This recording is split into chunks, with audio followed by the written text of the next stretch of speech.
Strange Ride is brought to you commercial-free through the generous support of our patrons.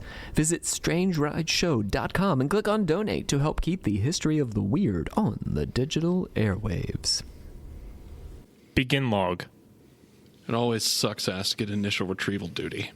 You have no idea what the damn thing is capable of besides what jacked up information the field techies can scrape up. If you're lucky, they even tell you the whole story. They told us bag and tag. Didn't tell us jack shit about not looking at the damn thing. Could you describe the mission, please? Yeah, sorry. We had 2 choppers, one with my team and one on backup with Zulu 9B and Dr. We spotted the target about 2 clicks from our patrol path. I'm guessing he wasn't facing our direction, or else he would have taken us out then and there. Your report says SCP-096 didn't react to the cold. It was negative degrees Celsius. Actually, it was negative. And yes, it was butt naked and didn't get so much as a shiver. Anyway, we landed, approached the target, and Corporal got ready to bag it. That's when Dr. called.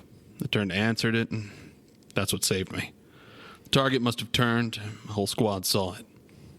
That's when SCP-096 entered an agitated emotional state? Yep. Sorry, got the willies for a second. That's all right. Yeah, well, I never saw its face. My squad did. They paid for it up the ass. Could you describe it a little more, please? Yeah. It started screaming at us and crying. Not animal roaring. It sounded exactly like a person. Really fucking creepy. We started firing, picked up Corporal, ripped off his leg. God, he was screaming for our help. Fucking A. Anyway, we were blowing chunks out of the target. Round after round. Didn't do jack shit. I lost it when it started him. That's when you ordered the use of a AT-4 HEDT launcher? Anti-tank gun. Started carrying it ever since SCP Redacted got loose. Seen it tear through those tanks like tissue paper. Did the same thing to the target. There was significant damage to SCP-096? I didn't even fucking flinch. Kept tearing apart my squad, but with half of its torso gone. But it was taking damage. If it was, I wasn't showing it. It must have lost all its organs, all its blood, but didn't acknowledge any of it. Its bone structure wasn't hurt at all, though. Just kept tearing my squad apart. So no actual structural damage. How many rounds would you say were fired at SCP-096? At the least, 1,000. Our door gunner kept his GAU-19 on it for at least 20 seconds. 20 fucking seconds. That's 650 caliber rounds pumped into the thing. Might as well be spitting at it. This is when Zulu 9B arrived. Yeah. My squad was gone. Zulu 9B managed to get a bag over its head, and it just sat down. We got it to the chopper and got it here. I don't know how I never saw its face. Maybe God or Buddha or whoever thought I should live. The jackass. We have obtained an artist's depiction of SCP-096's face. Would you like to view it? You know, after hearing that thing's screams, and the screams of my men, I don't think I want to put a face to what I heard. No. Just, no. All right, I believe we're done here. Thank you, Captain. Let this be on record that I am formally requesting SCP-096 be terminated as soon as possible. End log. SCP-096, also known as the Shy Guy, a creature that ensures a painful and gruesome death if you behold its face, is one of many anomalies contained by the SCP Foundation. But just what is this mysterious foundation? The main goal of the SCP Foundation is to maintain the status quo for the rest of us by securing, containing, and protecting anomalous objects, beings, and places. Prepare to learn you a thing or two about this incredible collaborative project. A creative writing project a step a little off the beaten path than creepypasta, but still in a way taking note from the likes of Lovecraft or King. A wiki with articles, usually written with a scientific coldness to whatever horror it might be describing, sometimes containing a dry wit to its writing, and most importantly, something anyone could submit to in hopes that it would be of the quality to keep it up on the site. Now, I bet some of you are asking, hey man, what the fuck? You're not Savannah. You're not Rob. Who's this jackass walking in here acting like you own the place? Hi there. I'm Escape D-Class Andrew Mims, and you're listening to Strange Ride. Yeah, I don't know what the hell is going on. Do you, Savannah? I'm like, do I tell the truth in that I was so stressed out with our Halloween show that I asked Mims to be like, can you write a Halloween episode for me and do it? So I don't Here we have are. to We're in the middle of Starship Troopers somehow. Jefferson Starship Troopers. Jefferson Starship Troopers. Mims is doing us a huge favor. Rob and I actually prepared ahead of time that with our Halloween show that we do here at the college, it's all consuming. And he was like, you might not have enough time to write an episode this month. And I was like, oh, yeah. And so I asked Mims if there was anything he would want to do because I really, really liked his episode. It was the black metal, right? Yeah, yes. Black metal. Yes. That was a great episode. Yeah, that was Thank you. awesome. And he was like, I want to do an episode about SCP. And I was like, oh, I don't know anything about that. So that sounds awesome. And it's like perfect for Halloween. So Yeah, it's spooky and extraterrestrial, yeah. just like our Halloween show. And then it's a really cool collaborative thing. Oh, yeah. It's not to take away from our Halloween show, but Right, yeah. Which, by the way, if you're a patron, we will be doing a special Patreon on the Halloween story, so that we told this year in the field. Ooh. Special audio experience for you. Oh, I also do want to throw in one extra thing, though, that Mims isn't just some random asshole who wandered in here. You probably have heard his voice on almost every single episode of Strange Ride, because he does, like, pretty much every voice that I ever do. Like, he was Walt Disney. He was Jigsaw in the last episode. You've been, like, you've been in practically anytime I needed voices, Mims has done voices for me. So, or Andrew, what do you rather go by? Nobody calls me Andrew. Okay, I didn't think so. Like, So- He's Mims on the Occult Confessions. Oh, okay. yeah, I'm Mims in most social situations. Unless it's like my family. Oh, okay. That makes sense. Yeah, it felt weird to call you Andrew there for Then a he's second. Andy. So I'm like, Don't call me Andy. I used to get so angry at people when I was a kid. Oh, really? People just called you Andy? Yeah, I didn't like it. That's presumptive, though. Yeah, I know, right? It's like people Yeah. calling me Bob. Oh, God. It happens. It's gonna happen if your name is Robert. Dr. Bobby. Dr. Bob. Bobbert. Bobbert Thompson. oh, and also, I guess we didn't introduce the other voice that is here now. So we have our friend John Cook.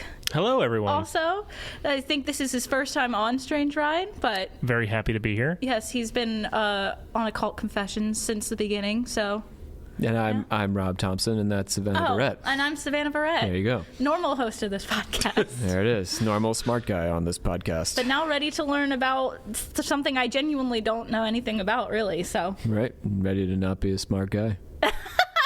You're still smarter than me. Here we go. I solemnly commit myself to keep my hands, arms, feet, and legs inside the vehicle at all times while on this strange ride. All right, lead the way. I'm really excited to learn about this. All right, so, like all discussions of genre stories on the internet, canon is among one of the first things to be discussed. When it comes to the SCP universe as a whole, there was no real canon besides a few certain consistencies, which I'll be getting into first. Regarding the Foundation itself, it is a secret society / shadow government type organization. The leaders are known as the O5 Council. Now, if you don't mind to hazard a guess as to how many members there are on the council? 10. Sorry. On the O5. Yeah, no, I know. 5. I think there are O members. No, there's 13 because it can't be that fucking simple. Oh, We were being cute, but it was actually a trick question. Yep. The warning on the front of the dossier on the site reads as follows. Needless to say, you're not supposed to be viewing these files. I say, take a chance. You've come this far. Some of the following information is true. Some of it's false, ridiculous, even. Sometimes I know for sure. Sometimes I don't. Sometimes I'll lie. It doesn't matter. Whatever I've told you here, someone, somewhere, believes it. And belief has power. Realize also that the O5 Council might not even exist. Now, if that's not cryptic enough for you, some of the info on the page suggests not only the different rumors of who these members might be, their appearance, gender, age, etc., but also that they might be anomalous or immortal. There are, of course, different security and personnel classes. The ones most necessary going forward are D-class personnel. They would be your red shirts, essentially expendable human beanbags, usually taken from prisons and are convicts for violent crimes mostly. So folks feel less bad about their usually quite violent ends. They're usually either given drugs to erase their memories or taken out back and put down like a lame horse a month after service, depending on site management. Mim seems to want me to say something. I was just like looking around in case anybody wants to say something. Well, I think some of the things I've heard are some D-class. It's like they sign up for it, like it's a way for them to get out of prison. But can you survive? Sometimes It's possible. Yeah. But Mim said they'll put you down.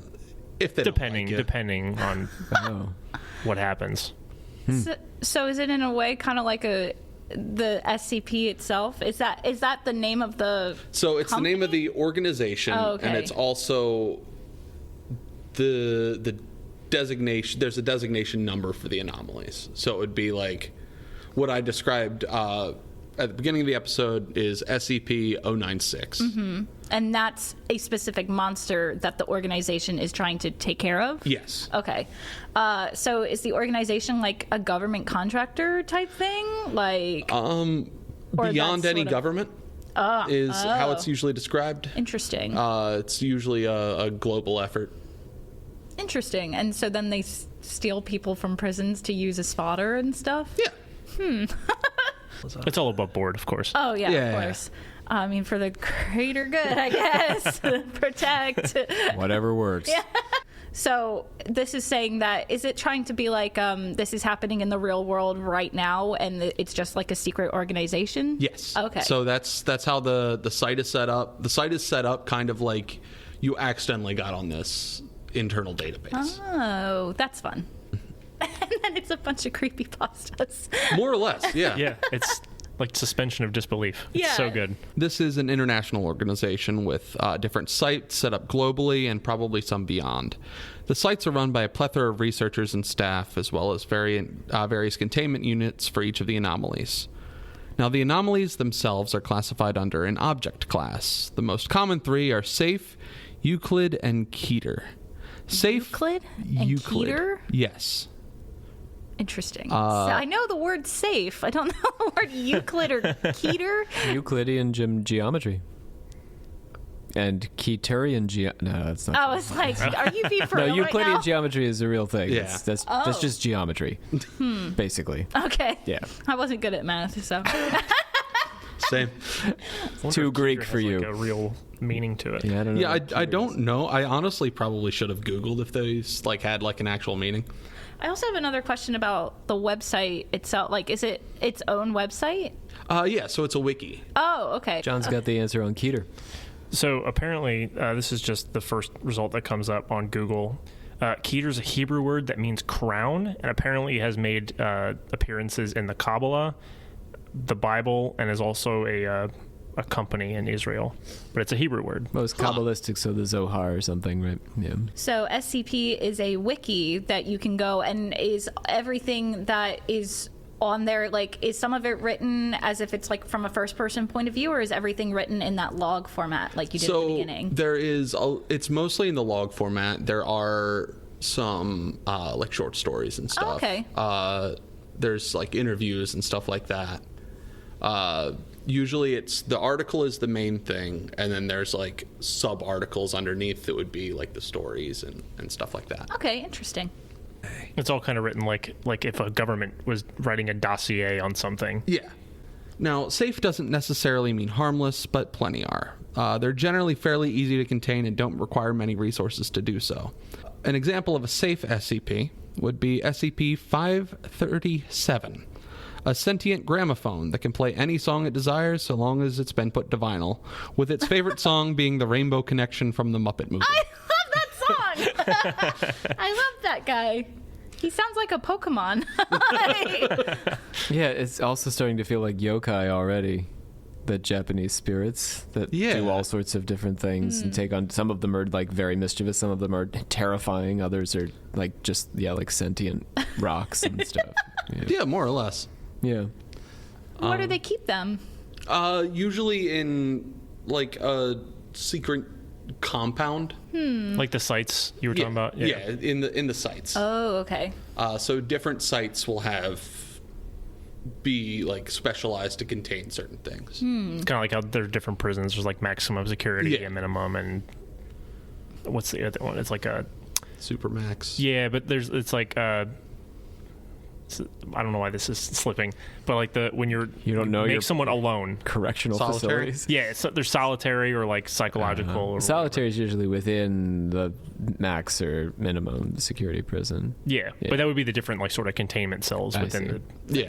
So the gramophone's just let to go free. It's probably just in like a storage it's just room kind or of kept something. in a room, and Aw, it's allowed to it's play in the whatever break music. room. Yeah, more or less. And it's just allowed to play whatever music it wants. It just plays the Rainbow Connection over and over again. There's like a like on the like article. There's like a list of songs it prefers. There's like a description of the room that they keep it in. And it has a Muppet movie poster.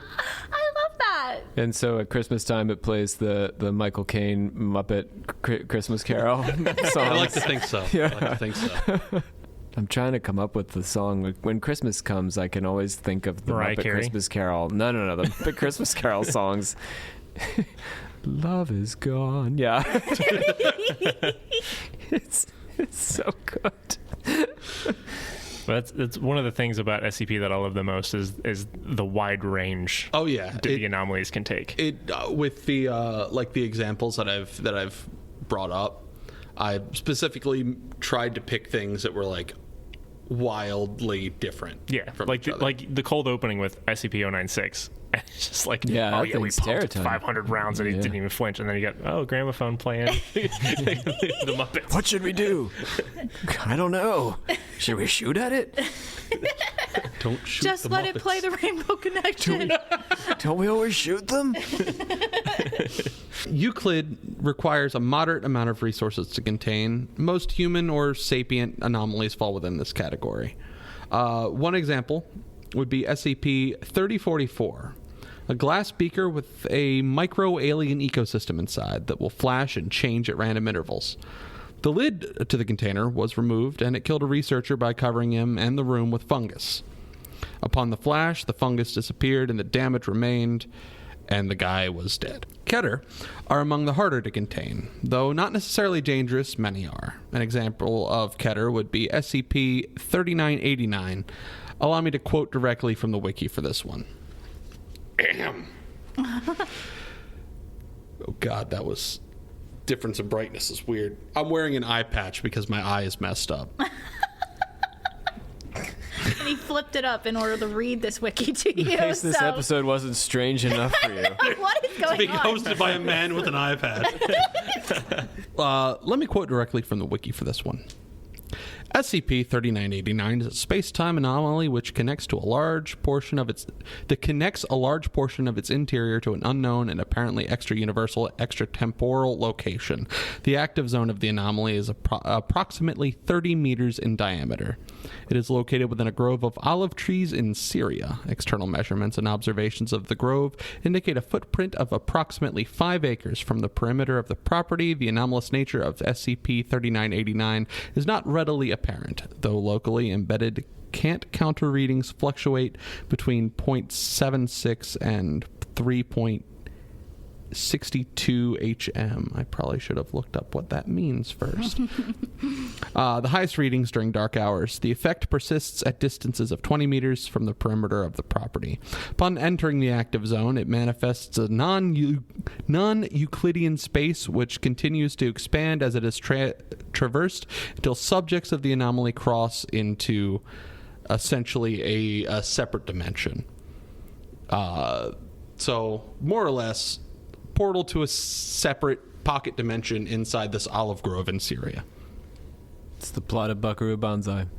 Something you just said, that's probably why they call it a Euclid class, is because reacts to normal geometry. Yeah, it exists in this dimension. Yeah. Yeah, that makes sense. So you could see it. I mean, that right, because all the Lovecraftian stuff is supposed to be like beyond space and time. Yeah. The containment procedures, again, as a mostly direct quote, Foundation assets have purchased 20 acres of land surrounding SCP-3989 and converted them into a working olive orchard. I'm just going to paraphrase so I don't have to read this entire, scientific thing and mess up every 3 words.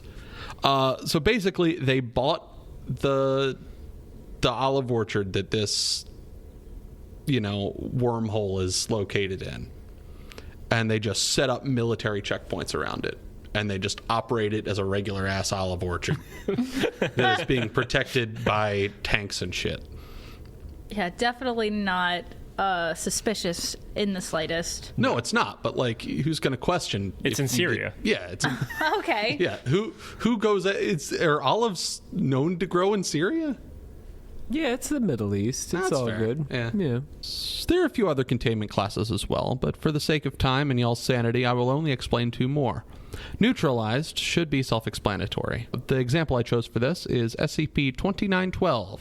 A group of clown-esque humanoid creatures were noted as safe until they exploded into a mix of confetti, gore, and black goop, Oh. and are thus now considered neutralized. They were clowns that just exploded? That They was were their like SCP weird monster? Yeah, so they were weird clown-type beings. Okay. So, one of them was a giant, balloon clown person. Okay. And there was a couple more, and then just one day they just and now the Foundation doesn't have to deal with them anymore. They just had to clean them up.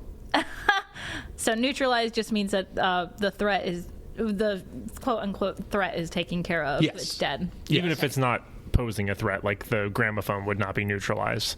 You know what I mean? It's just it doesn't really exist anymore. Yeah, Got if it were labeled neutralized, it would only play it would just be a normal gramophone. Oh, okay. That does not have a preference to playing songs from the Muppets. No anomalous properties. Yes. The last is Thaumiel. Is the last category I will be discussing. Those are generally used to help contain other anomalies. My example is SCP-6206, an alternate universe's version of George W. Bush, who, instead of serving as President of the United States, serves as the Commissioner of Baseball, who also happens to have petrifying powers similar to a Gorgon, but that is neither here nor there. The Foundation uses SCP-6206 to help manage SCP-2206, a radio broadcast from an alternate dimension focusing on giving a play-by-play on baseball games from that dimension. I thought you were going to say that he helps manage 2206, which is just George W. Bush. That would have been really funny. It is specifically said in the article that our George W. Bush is not special in any way besides the fact that he was president one time. Aw. What a happier life he must have lived. I know, being right? a baseball coach instead. the commissioner of baseball. Be better than Rob Manfred. That can also turn people to stone by looking at them. Interesting. Now, of course, the main draw here are the SCPs themselves, not the jargon used to describe them. So I'll go over a few with you here. SCP-963 is an amulet in which holds the mind of one Dr. Jack Bright, a researcher with the Foundation. The amulet makes if the amulet makes contact with any living human being, that thing, or human being-like thing, it is possessed by Dr. Bright. If the amulet stays attached for too long of time, the mind is completely taken over by Dr. Bright instead of just temporarily. It can also be used multiple times, meaning there could be potentially an army of Dr. Brights. Oh.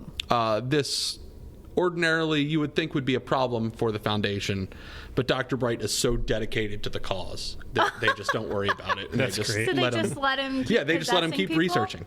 Interesting. What happens to the person that he possesses? After a while, they just kind of fade. Oh. So usually usually it's an accident. Oh, okay.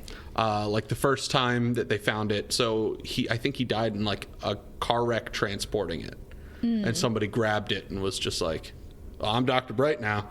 Oh, weird, says the SCP Foundation. Yep. Cool, though. Cool. Yeah. We could use that. Glad you're still alive, buddy.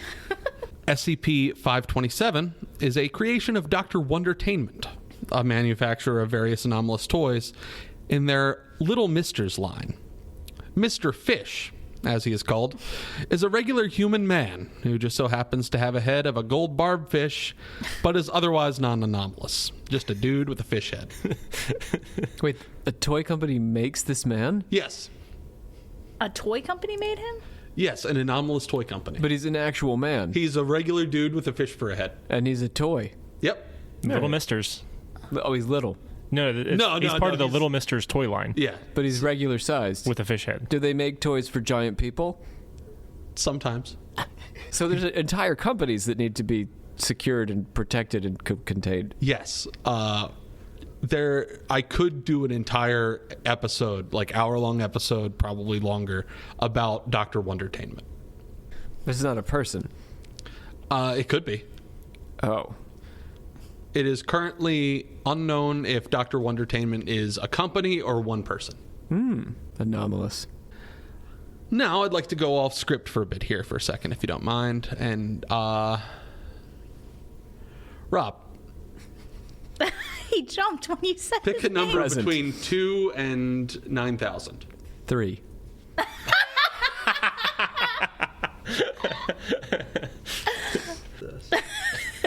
What have you done?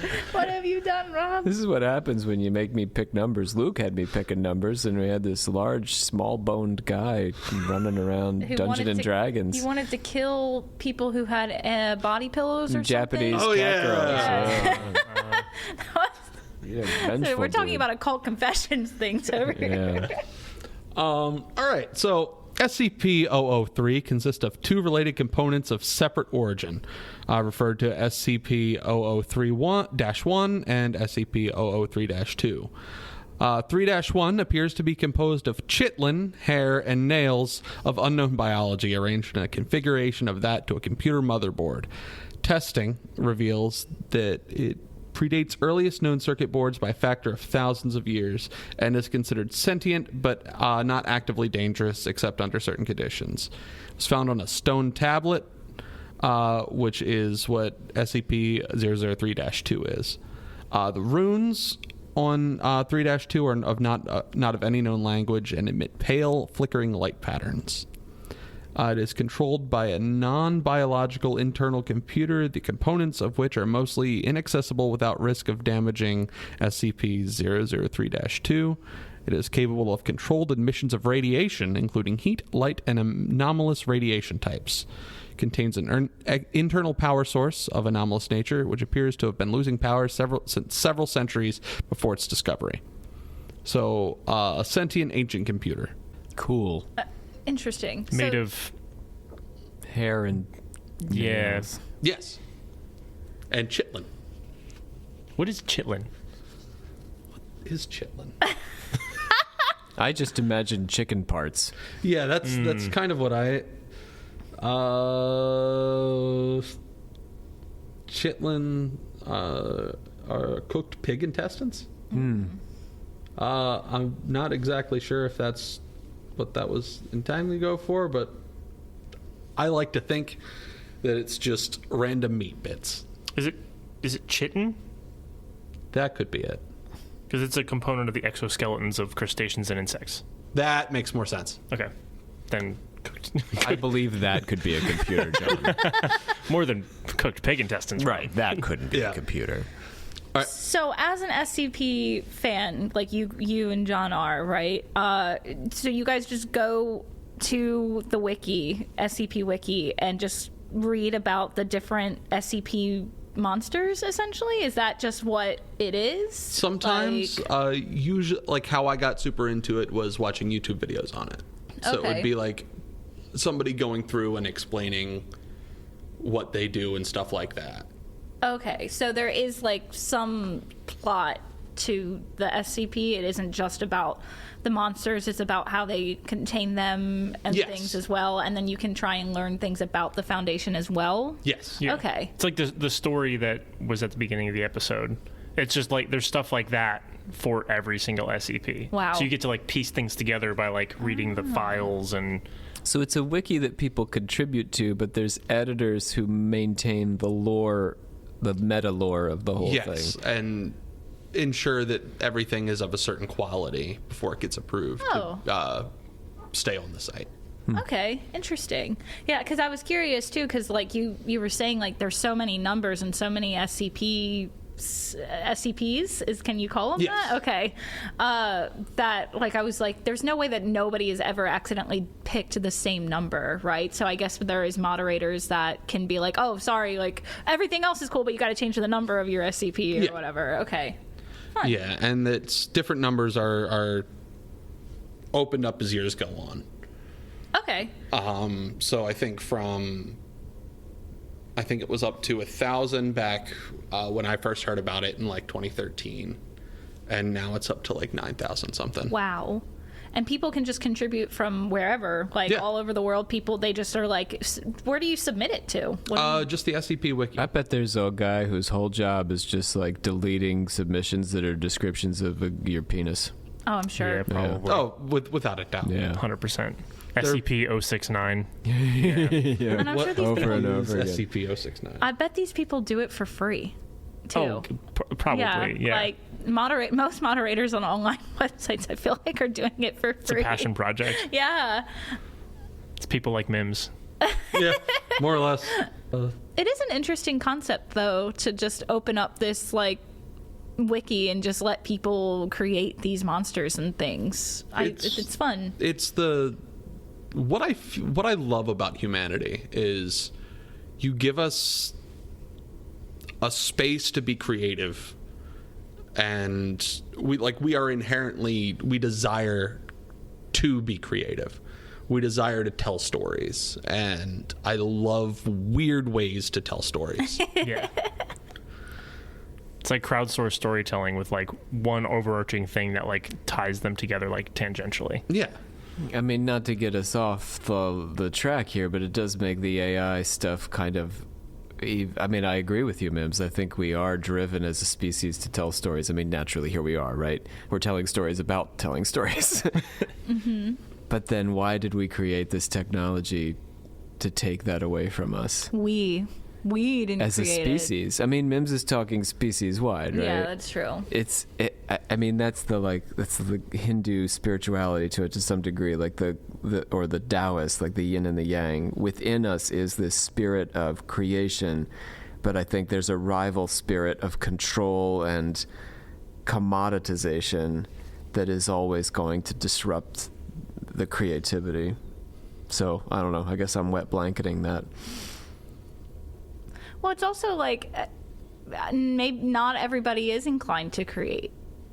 Yeah, but then you're the spectator for something new and cool. I mean, I'm sure the SPC world is full of people who just read. Yeah. Or they're just, to take it in. To a certain extent, my engagement with movies is like that. I have no desire to make them, right? No, that's true. But I enjoy, but then, yeah, there's this world of people who... I mean, this is also a non-commoditized zone, right? Yeah, it's something that specifically everything here is essentially public domain. Yeah, and I mean, do you even get credit for writing it? Because I feel like that could almost break the immersion of the SCP itself. I feel like you almost have to submit it Yeah, so you right? submit it, like their username is usually found. Oh, okay. So you do see like who wrote this Yes, log. But they're it's- incorporated into the lore. Yeah. Yeah. So it'll be like, let's see, for SCP-3, if I can find this is a citation. So yeah, it's written by somebody who goes under the pseudonym The Deadly Moose. Oh, who goes by the pseudonym? Yeah. Okay. And it's mostly anonymous. Mm-hmm. As honestly, most things on the internet probably should be. Yeah. Apparently, except for podcasts. Yeah. Well, yeah, like if it's focusing more on the art than the artist. Sure. And that's what I like about the SCP. I think that's cool. Yeah, it's art for art's sake. Yeah. But certainly now subject to the algorithm. Yeah. Oh, easily. Yeah. To me, AI almost feels like, especially with the AI art, it just feels like people who don't want to take the time to learn how to be creative, and they're jealous that creative people are awesome. Oh yeah, easy. And just want, like, I've seen arguments, not to keep getting away from SCP, but I keep seeing No, I think this is on topic here, because we're talking about a community of people who are doing this for fun and creating with their own minds, and we are in a moment where there are large corporations attempting to literally take this away from us. Yeah. Well, but I see people online trying to say that, like, taking away the AI art thing, like the thing that makes AI art, is like ableist, because they're like, not everybody can draw, not everybody can make art. And it's I have seen a man learn to play guitar with his feet. Yeah, it's also like if there's a will, there's a way. Mm-hmm. It's also art. Like, you can find other ways to do art. You don't have to do art in this one specific way. You're not even doing art. Yes. Yeah. And it's stealing from other people's art. Yeah. We are very much a fuck AI podcast here. I mean, that's you not typing a prompt into an AI generator is not you doing art. No, it's you might as well send that prompt to an artist and pay them money, and get something of better quality. It's a 25-year-old coder. I can increasingly trying to wrap my head around exactly what happened, what went wrong here, right? And he was enamored of, this idea that we could develop technology, and he went to work for OpenAI that, could, cure diseases and stuff. And I don't know, these guys all want to live forever and go to Mars. But, like a sufficiently intelligent program could do these things. But he said, he's now come out as like a whistleblower. What they ended up doing was creating a plagiarism machine that scrubs the internet, and if it's amenable to the request, simply parrots back exactly what it's taken from some other source, which serves the profit motive. Like, when we think about what we're using this for as a commercial product, ChatGPT and these sorts of things, this is not curing cancer. This is not getting us to the moon. All it's doing is what this, young man has said it's doing, is scrubbing the internet and parroting back to us something that we could get by other means, by visiting a site of journalists or scholars or creators who have actually generated it and need the click, just to justify their existence. So I think where it goes wrong is in the commercialization of it. I think it was the correct motive initially for the thing to be a non-profit pursuit, but then it should have never had commercial applications. They just don't make sense. I don't know how they're helping anybody, but whatever. Plain and simple, it's not. I don't think it is. Anyway, back to this wonderful group of people who are making weird monsters. Yes. And gramophones. More weird gramophones. Does anybody else want to pick a number? Well, now I'm kind of curious what 069 is. So. It's Jenna Jameson, but she's the commissioner of baseball. In a different alternate. SCP-069 is a presumed humanoid entity of variable appearance and gender, though an unknown entity. Whenever it is left alone with a recently deceased human body, the body will disappear, and SCP-069 will take on its appearance and mannerisms and knowledge of the recently dead individual. Oh, that's really interesting. That's really cool. And they didn't make it sexy, so. Yeah, I know. That's a bit disappointing, honestly. Kind of hermaphroditic. So yeah, no, it is that. interesting. It feels like there was some inspiration from the funny sex number. Yeah. If SCP-069 attempts to breach containment, it must be subdued using non-lethal methods. If it dies, undercover agents are instructed to monitor reports of incidents in which individuals appear to have escaped certain death, and SCP-069 is to be recontained as soon as possible. Oh, so it can't die? If it dies, it takes over somebody who did. Oh, that's interesting. Despite the fact that SCP-69 is identical in all ways to Agent Redacted, it remains an active SCP in containment. It is not to be treated as a Foundation employee. Any requests for classified information are to be denied, and visits from former coworkers without proper authorization are not allowed. Oh, that's funny. So it took over a member of the Foundation. Yep, and now it's trying to convince them that it is the member of the Foundation. Oh. That's rad. Johnny, pick a number. Yes. Let's do 501. Due to the nature of SCP-501's psychological effects when viewed, it is difficult to ascertain an accurate visual description. According to reports from D-Class personnel who have had visual contact with SCP-501, it is an American $1 bill that radiates a glowing amber aura. Robotically controlled chemical analysis indicates that it is chemically identical to ordinary dollar bills. When a person views SCP-501, they are immediately overwhelmed by a desire to obtain it. Studies with D-Class personnel have shown that this desire fades after a time, but that time increases exponentially the longer SCP-501 is viewed. Further studies have shown that those affected by SCP-501 will stop at nothing to fulfill their desire, willingly resorting to violence and even self-mutilation to achieve their goal. Whoa. Viewing SCP-501 indirectly through a monitor or while wearing vision-reducing goggles does not seem to hinder 501's effect in any way. Sounds kind of like the One Ring. It's very Gollum-y. Yeah. Just a comment on capitalism there. Yeah. My precious. It is kept in a securely locked, opaque, safe cell, 5 meters by 5 meters by 5 meters in Site 3. The cell is guarded by 2 Level 2 security guards who must undergo daily psychological evaluations. Oh my god, it sounds expensive undertaking. Yeah, it sounds exhausting to run the Foundation. Oh yeah, it's got to be awful. What if the worst job in the entire world is being the manager of this place? One of the most interesting parts about reading these articles is the special containment procedures. Yeah. And like how detailed they are and like the amount of like psychological testing, like who's allowed to do it, who's not. Like it's pretty wild. How long has SCP been around? I want to say late 2000s, early 2010s. I first heard about it from a stoner coworker back when I was like 17. So where's that place us in time? Mims? Oh, like 2012, 2013. All right. That sounds about the right time. Yeah, And it was up to 1,000 at that point, so approximately. stands to reason it was a year or so before, a couple of years. And then I'm sure YouTube helped it explode too. Oh, YouTube. easy. Yeah. So that's where most people hear about it, is YouTube now? For the most part, that's how I've consumed most of what I know about it is through a couple YouTube channels. Does it have a presence on other social media? A little bit. I know there is a Twitter like that goes over stuff like this. There are like some fan like video games and stuff. Oh, it that's is cool. like fan films and stuff like that are really cool. Like you can find tons of like fan made short films and stuff. That's neat. I think it got a huge boost when I forget who it was. I think it was either Markiplier or Jacksepticeye played one of the fan games.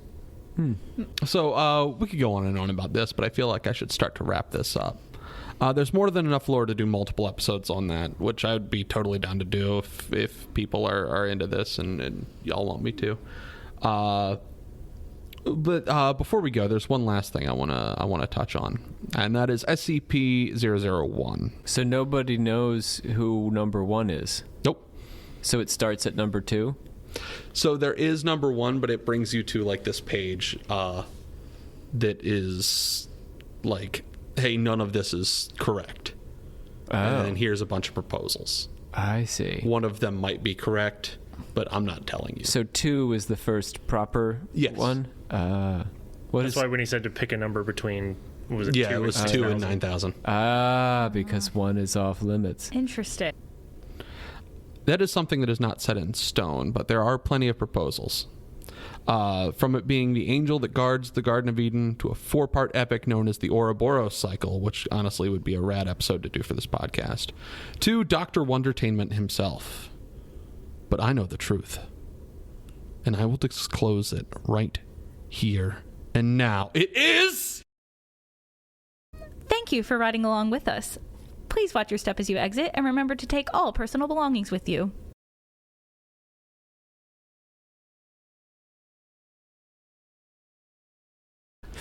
and I it just like pause for just a second? Did we introduce John at the beginning of the episode, or he's just I don't think here? so. No, I don't know if we introduced anyone. no, we didn't. We just went my straight bad. into it. What should we do? Should we say anything about his presence? He's just a man here. This is his And- first time on Strange Ride, Oh, so I shit. feel like we have to Wait, is say it? something. I think so, isn't it? I don't know. I thought. Is that true? We I was almost going to be did. on the 1 Hour 1 Life. Yeah. Right. Yeah, okay. Yes. Oh yeah, that was sad. I'm sorry. Hey, this is John, everybody. Yeah. What Hello. should we do? Should we? Let's just do intros SCP now. monster that here. We don't even acknowledge his presence. It's your show. I know.